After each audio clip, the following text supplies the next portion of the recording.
Do you know whether Trump Tower was wiretapped? There was an article this week that talked about how you can surveil someone through their phones, through their, certainly through their television sets, any number of different ways, and microwaves that turn into cameras, etc. So we know that that is just a fact of modern life.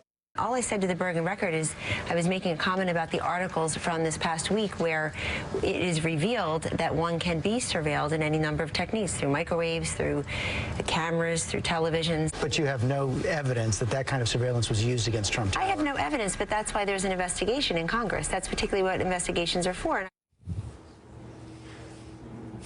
That's why my mom always told me to stay away from microwaves when they were on, right? I think that is true. That was awful. She's really...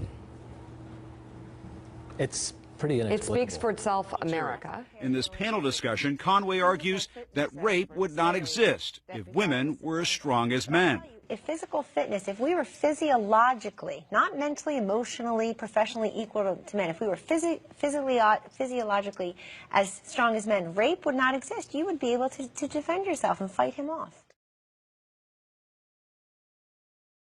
Okay, so if an abortion could be considered in a case of, say, a tubal pregnancy or something like that, what about in the case of rape? Should it be legal or not? Well, you know, people always want to try and make that as one of those things. Well, how do you slice this particularly tough sort of ethical question?